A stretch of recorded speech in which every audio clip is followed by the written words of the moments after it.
What's up mga tol? Welcome to my channel. Ako nga po pala si Mackoy and this is another keyboard video.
Una natin pag-usapan yung product design and functionality.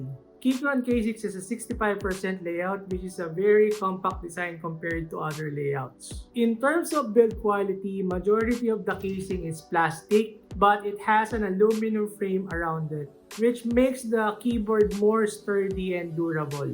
For ergonomics, yung casing ng Keychron K6, meron na siyang slight angle dun sa ilalim and it also has a 2 rubber feet for comfortable typing experience.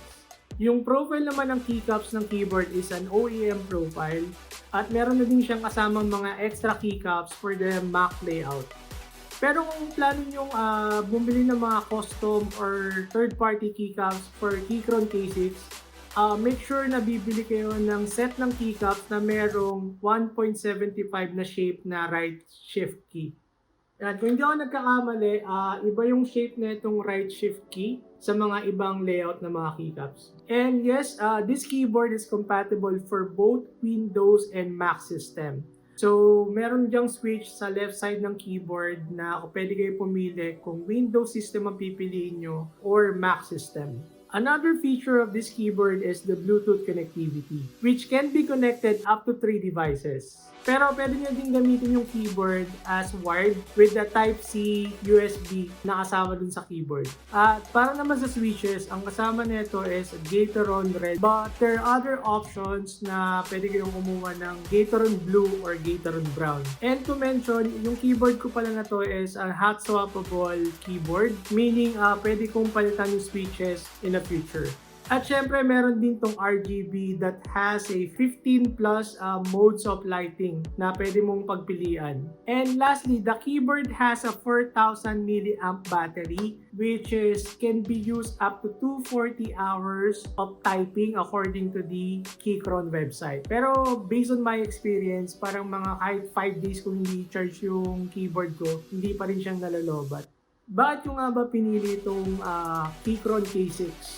Unang-una, yung compact design or yung 65% layout niya. As mentioned earlier, yung 65% layout is a very compact design. However, it does not sacrifice kung ano yung mga kailangan kong keys dun sa keyboard such as yung arrow key which is sobrang essential sa akin kapag nag-edit ako ng video and other functionalities. Another advantage of compact design is kapag naglalaro ako, especially when I'm playing FPS games or shooting games. We all know that these games, it requires a lot of mouse movement. Another factor kung bakit ko pinili itong keyboard na to is because of the minimalist design. And lastly, the most important reason kung bakit ko pinili itong keyboard na to because of its wireless functionality or yung Bluetooth connectivity. Because I'm planning to make my entire setup wireless.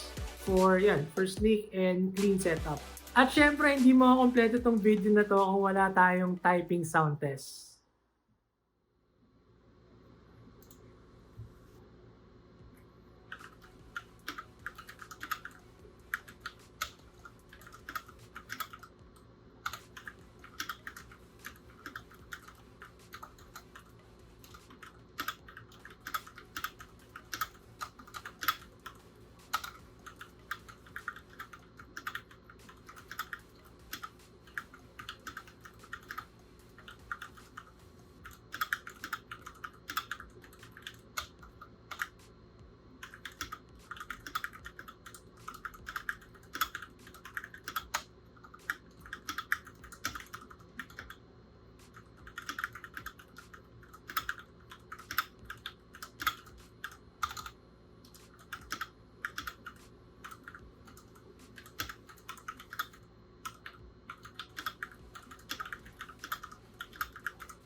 So that's it for this video mga tol. Comment down below your thoughts about this keyboard, and please do not forget to like, share, and subscribe to this channel. Again, maraming salamat sa mga nanonood. Hanggang sa muli, for now, Mackoy, peace out. See you in the next one.